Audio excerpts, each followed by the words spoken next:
Olá, gente. Boa tarde, boa noite, bom dia se você estiver vendo esse vídeo depois. Meu nome é Beth Firmino e você está no canal Poética de Orixás.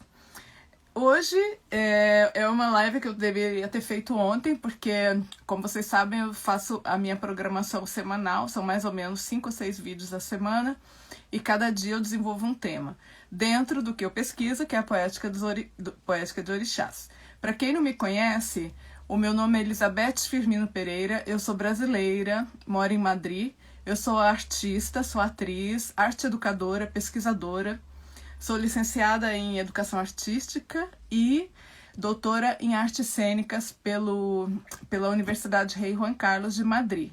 Além do mais, eu sou ebome, ou mãe de santo do candomblé, com 34 anos de iniciação.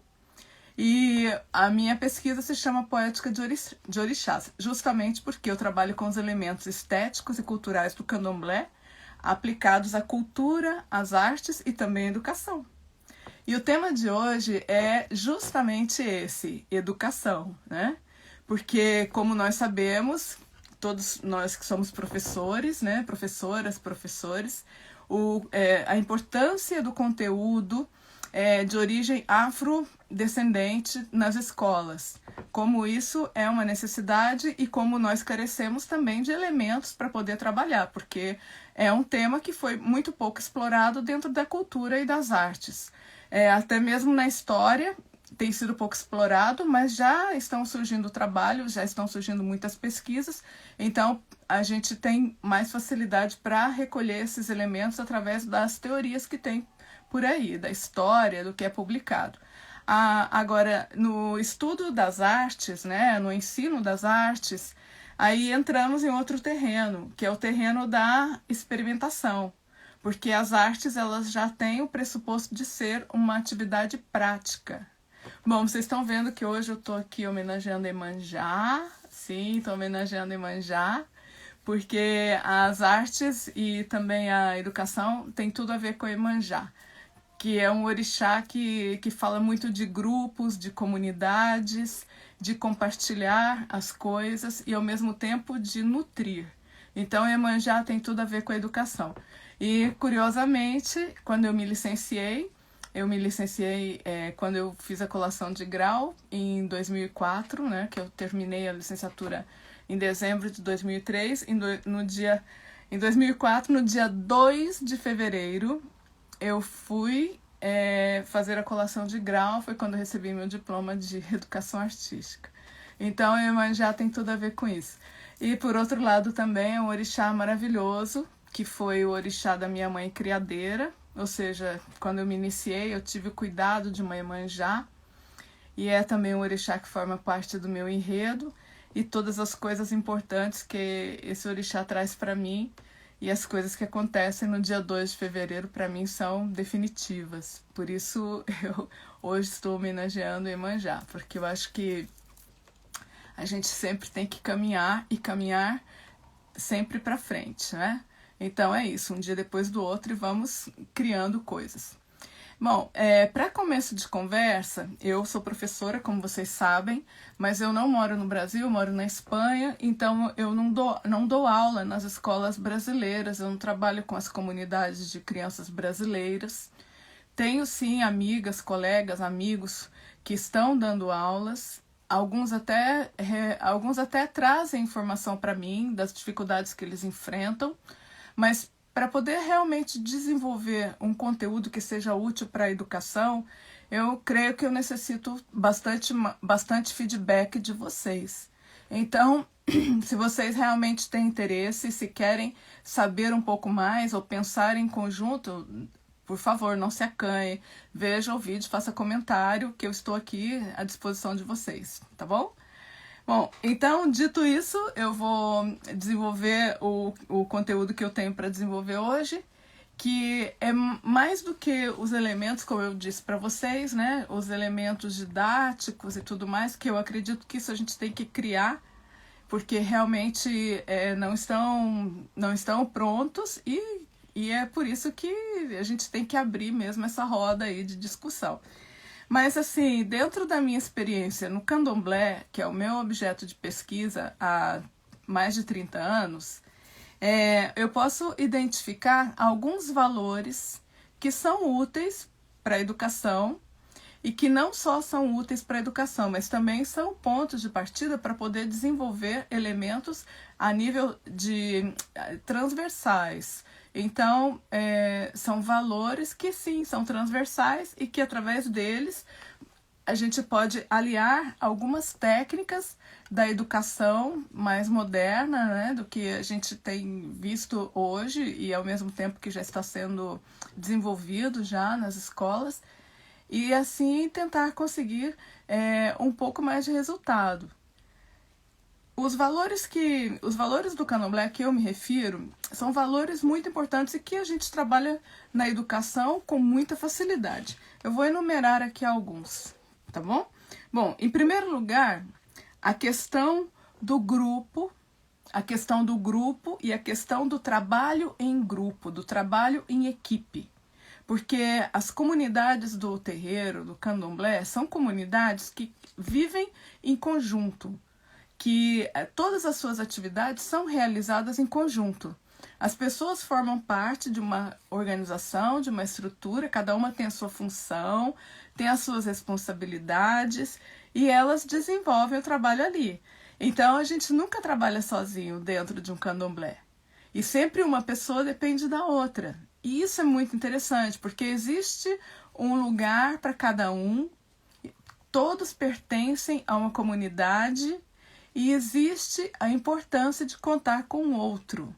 E isso de contar com o outro é fundamental, porque aí a gente já poderia enlaçar, por exemplo, com várias metodologias da educação, né?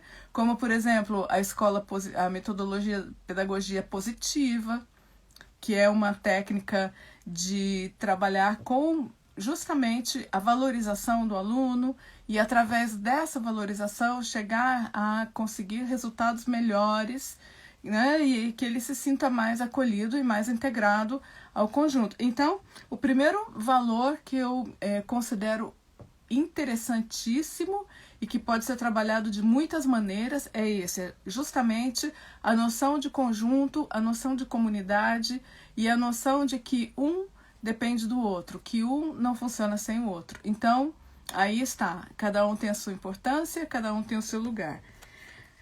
E segundo, a questão do conhecimento, porque os candomblés, as casas de candomblés, elas são sociedades tradicionais, mas são sociedades do conhecimento.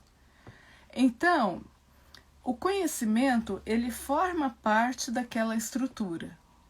Está subentendido que as pessoas que estão formando aquela comunidade, elas também estão em situação de aprendizagem. E que a mãe de santo, o pai de santo, os sacerdotes, as pessoas mais velhas da casa, as pessoas que já têm mais experiência, são aquelas pessoas encarregadas de transmitir os conhecimentos, de dar orientação, de estar acompanhando aquela pessoa. Então, essa ideia da sociedade do conhecimento é uma ideia muito interessante e que pode ser muito bem aproveitada se a gente enlaça essa ideia com atividades práticas, seja nas artes, seja também em outras áreas, atividades que possam ser feitas dentro das aulas, dentro do processo de trabalho, mas que o conhecimento seja algo visível, algo que eles possam, de alguma maneira, desenvolver. E aí a gente já entra também nas metodologias ativas de educação, onde o aluno também é um participante, onde a opinião dele importa, onde a vivência, a experiência e tudo que ele traz consigo importa. Então aí também fica essa sugestão e essa observação, né, de que dentro dessas comunidades a gente encontra essa sociedade do conhecimento e que o melhor lugar que a gente pode replicar isso é justamente a escola. E ainda, se formos pensar em artes, a gente pode pensar em técnicas muito interessantes, como, por exemplo, a técnica do processo colaborativo, que a gente pode trabalhar com teatro, onde cada um tem uma função dentro do espetáculo, o processo criativo que se desenvolve em conjunto. Então, assim, é uma sugestão de algo que você pode transladar de um ambiente a outro.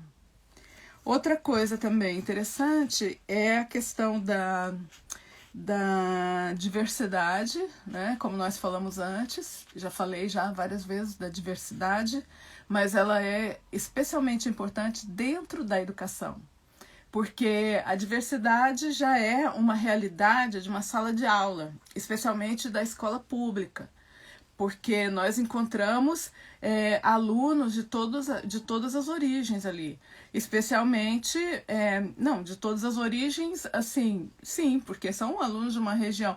Normalmente é uma situação que a gente tem origens étnicas. Hoje, com o processo imigratório no Brasil, a gente também tem alunos de outras nacionalidades, até mesmo que falam outras línguas, né? Então, nós temos aí uma diversidade. E, principalmente, se formos pensar dentro do que é o ensino, a inclusão dos elementos da cultura afro-brasileira dentro da educação, se formos pensar que um dos maiores elementos de dificuldade que nós encontramos é justamente a questão religiosa, não é? A religião que é mais fechada, que não aceita conviver com outras religiões ou com outras maneiras de ver a vida. Então, aí também é um fator interessante mesmo a ser tocado, que é a questão da diversidade, que as pessoas não são iguais. Porque, do mesmo modo que você tem alunos que são evangélicos, você também tem alunos que são das religiões de matriz africana. Tem alunos que são da Umbanda, tem alunos que são do Candomblé, e muitas vezes esses alunos não se sentem à vontade nem de manifestar a sua religiosidade ou a sua maneira o seu modo de vida. Se sentem coibidos. Então, aí está a questão da diversidade, né? De poder conviver com o diferente e até de conhecer um pouco de cada coisa. Então, essa é a questão. Além disso, a gente tem também a questão da ecologia, que é um elemento fundamental para o candomblé, fundamental para as sociedades de origem africana, afro-brasileiras, seja do candomblé, da umbanda, de todas essas religiões de matriz brasileira. Porque nós temos uma ligação muito forte com a questão da natureza. Não vemos o ser humano, o indivíduo separado da natureza. Vemos ele dentro da natureza. Até mesmo a forma de religiosidade, de fé, que são os orixás, são representações da natureza. Portanto, é fundamental. Todos sabem que no candomblé existe existe um oriki de Ossain que é muito interessante. Existe uma frase que diz: Kosiewe, Kosi orixá. Sem folhas não há orixá. Então existe uma relação completa de vínculos com a natureza dentro do culto aos orixás, especialmente com a vegetação, com o mundo vegetal. Então é algo também muito interessante. E isso pode ser desenvolvido com crianças, com adultos, com jovens. Olá, tudo bom? Bem-vinda, bem-vindo. Pode ser desenvolvido com crianças, com jovens, com adultos de todas as idades. Porque, por exemplo, eu já trabalhei em escola, quando eu morava no Brasil, que tinha horta. Eu trabalhei em escola que tinha horta, eu trabalhei em escola que tinha até animais mesmo, para as crianças terem contato com eles. Então, essa questão do conceito das plantas, da relação com a natureza, ela pode ser desenvolvida com crianças de todas as idades.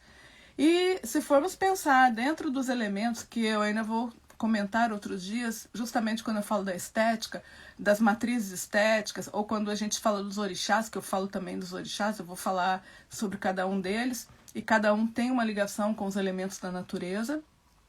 E aí a gente chega num outro ponto que eu ia falar, que eu creio que é o último ponto, que é a questão da criatividade, né? Porque a criatividade, a arte, a cultura, tudo isso é fundamental e forma parte da maneira que a gente tem a nossa experiência dentro das casas de santo.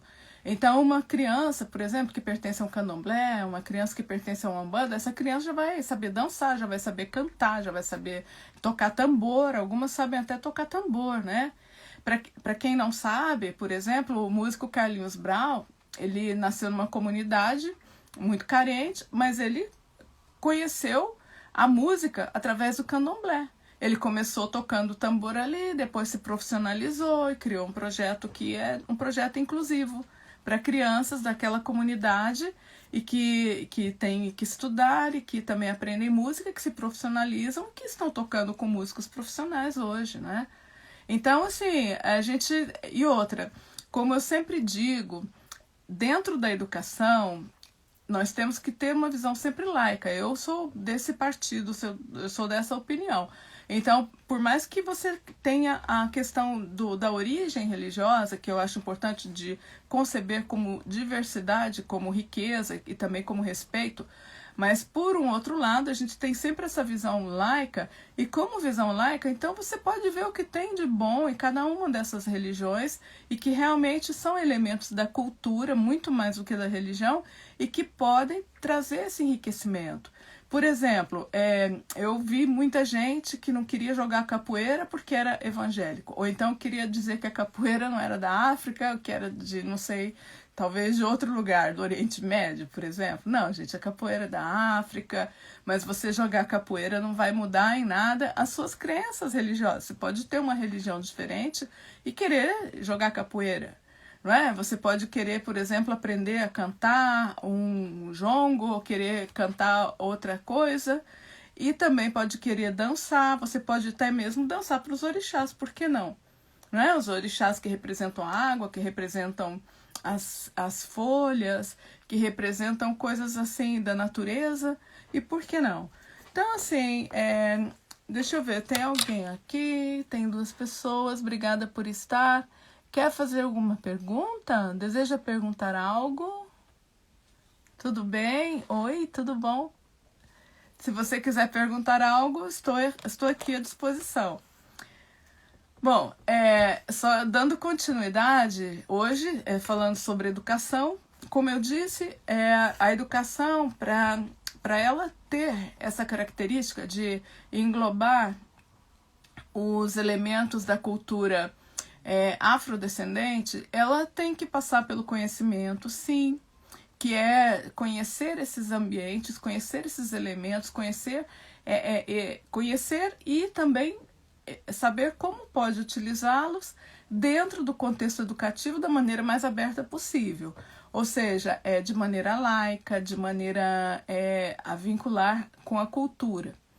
Mas principalmente respeitando a diversidade, porque a diversidade existe e ela é um fator de riqueza, porque cada pessoa vê de um modo o mundo, e essa visão ela nunca tem que ser uniforme. E é justamente esse o desafio e esse o maior objetivo se a gente quer construir uma sociedade mais democrática, uma sociedade mais progressista, que vai realmente trazer benefícios para muita gente, né? Então, por hoje o que eu tinha para dizer era isso. Eu gostaria que os professores, que as professoras que também se manifestassem, que colocassem, né, o que acham, porque as metodologias de ensino que possam ser inclusivas para essas comunidades, elas têm que ser construídas, gente. Porque a gente tem já umas metodologias muito antigas e que elas também passam por um processo de transformação.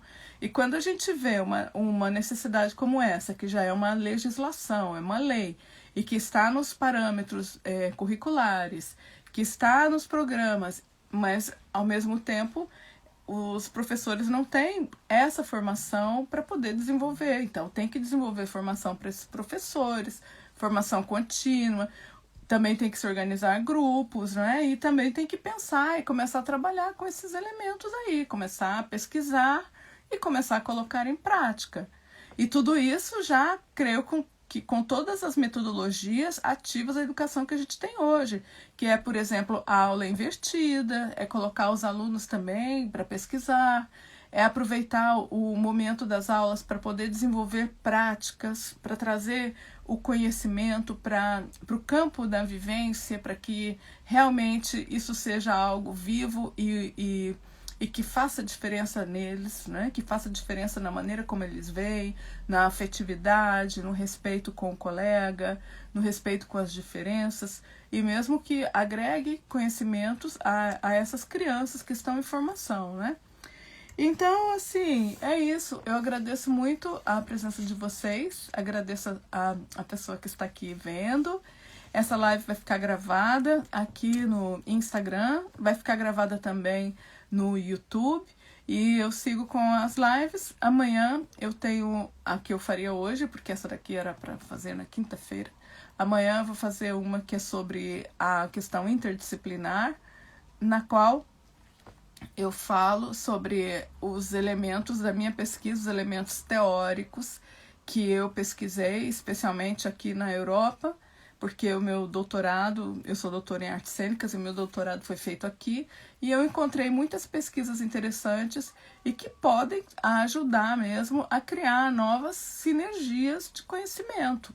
E isso eu compartilho sim, porque é o que eu utilizo, porque o meu trabalho de doutorado ele terminou, eu concluí em 2016, e depois do doutorado eu continuo trabalhando na minha metodologia, que é a poética de orixás, que eu já aproveito para o processo criativo, mas eu acho que ela tem muito mais campo aí para poder fazer muitas coisas.